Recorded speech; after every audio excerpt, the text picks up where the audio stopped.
जय जय रघुवीर समर्थ। बघा, सर्वांना गुरुपौर्णिमेच्या खूप खूप शुभेच्छा। आज आमच्या घरात बघा अशी गुरुपौर्णिमेची पूजा केलेली आहे। बघा, तुम्ही म्हणजे तुमचं ज्या देवावर श्रद्धा आहे, ज्या देवाचं तुम्ही नामस्मरण करता, त्या देवाची तुम्ही आज पूजा करू शकता। आणि अशा पद्धतीने तुम्ही पूजा करा। बघा, आज अक्षदाचा मान आहे आणि गणपतीची आज पूजा केली जाते। आता बऱ्याच जणांना प्रश्न पडतो की बरेच धान्य आहेत, मग तांदूळच का वापरलं जातं अक्षदा म्हणून किंवा पूजेसाठी? तर बघा, तांदूळ वरूनही पांढरा आहे, आतूनही पांढरा आहे, त्यामुळे तांदळाला पूजेमध्ये मान आहे।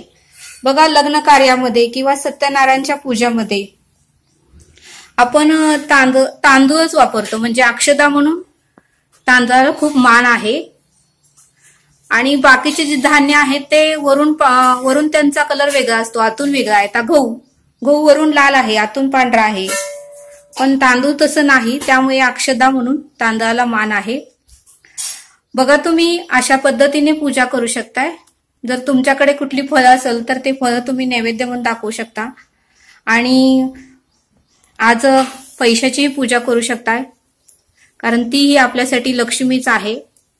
तुम्ही ज्या ग्रंथाचं वाचन करता, मग भगवद्गीता असू द्या, गजानन महाराजांचं असू द्या, किंवा आणि कुठले कथा ग्रंथ तुम्ही वाचत असाल, किंवा दासबोध असू द्या, गुरुचरित्र असू द्या, साईंचं चरित्र असू द्या, त्यांच्या पोथीचं किंवा त्यांच्या ग्रंथांची सुद्धा तुम्ही अशा पद्धतीने पूजा करू शकताय। आज गुरुपौर्णिमा आहे, मग विष्णूंना बघा शिरा फार आवडतो, त्यामुळे मी शिराचा नैवेद्य इथे दाखवलेला आहे। आणि अशा पद्धतीने बघा, आणि तुळशी पत्रालाही आज मान आहे, त्यामुळे त्यांच्या चरणापाशी तुम्ही तुळशीचं पत्र आज लावा, कारण तुळशी पत्राशिवाय पूजा ही अपुरी असते, त्यामुळे तुळशी पत्र नक्की लावा। आणि अशा पद्धतीने तुम्ही सुंदर अशी रांगोळी काढून गुरुपौर्णिमेची आज पूजा करू शकताय, कारण गुरुशिवाय उत्तमाचा मार्ग आपल्या आयुष्यात कोणीही दाखवू शकत नाही। आपले पहिले गुरु म्हणजे आपले आई वडील तर आहेतच, पण आध्यात्मिक गुरु असणे सुद्धा फार आवश्यक आहे, कारण आयुष्यामध्ये कधी संकट कुठलं येईल हे सांगू शकत नाही। त्यावेळेस आध्यात्मिक गुरुच आपल्याला योग्य तो मार्ग दाखवतात, आणि आपल्या मनातला आपण आध्यात्मिक गुरूंना सांगू शकतो, कारण तेच गुरु आपल्यासाठी उत्तमाचा मार्ग दाखवतात। आणि आपण त्यांचे लेकर असल्यामुळे ते उत्तमाचाच मार्ग सर्वांना दाखवतात। बघा, तुम्ही पूजा करताना पिवळं कापड जरी पाटावर अंथरून केलं तरी चालू शकते। आणि अखंड आज नामस्मरण करा, कारण आजचा दिवस फार महत्वाचा आहे। आता कुठल्या मंत्राचं कोण नामस्मरण करतंय, त्या मंत्राचं जरी नामस्मरण आज केलं तरी चालतंय, कारण नदीचं पाणी, ओढ्याचं पाणी, तलावाचं पाणी शेवटी समुद्राला जाऊन भेटतं। तसं कुठल्याही देवाचं भक्ती केली किंवा नामस्मरण केलं तर एकाच देवाला जाऊन भेटतं। आज बघा, कुणी ओम नमो भगवते वासुदेवाय हा मंत्राचं नामस्मरण करतं, कोण श्री हरी विठ्ठल जय हरी विठ्ठल। कोणाची भक्ती कुठल्या देवावर आहे त्या पद्धतीने आज नामस्मरण केलं जातं। तरी बघा, आपल्या घरी आता मी इथं शिव समर्थ आहे फोटो, त्यांची पूजा केलेली आहे, श्री विष्णू आणि लक्ष्मीची पूजा केलेली आहे। आमच्या घरात एवढे ग्रंथ आहेत, त्याचं वाचन उपासना केली जाते, म्हणून मी त्या सर्व ग्रंथांची आणि शिव समर्थांच्या फोटोंची पूजा केलेली आहे। येथे मी एक आंबा फळ ठेवलेला आहे, केळी ठेवलेले आहेत, आणि गुळ पण देवाला फार आवडतो, म्हणून गुळाचा प्रसादही इथे दाखवलेला आहे। तरी तुम्ही तुमच्या आई वडिलांचीही आज पूजा करा, त्यांच्याही चरणाची पूजा करा, त्यांच्या चरणावर स्वस्तिक काढा, एक फूल व्हा आणि त्यांनाही पाया पडा, आपल्या गुरूंचीही पूजा करा।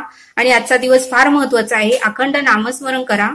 आणि जर जवळपास कुठे मंदिर असेल तर तेथेही तुम्ही जाऊन भगवंताचं दर्शन घेऊ शकता। आज दानधर्म करण्यालाही फार महत्व आहे। आज कुठल्याही वस्तूचं किंवा अन्नदानही केलं जातं, कारण विशेष असं महत्व आहे। गुरुपौर्णिमा, व्यास पौर्णिमा ही फार महत्वाची आहे आणि फार उत्तमाचा दिवस आहे, त्यामुळे आज अखंड नामस्मरण करा आणि त्या भगवंताचं अखंड नामस्मरण करा।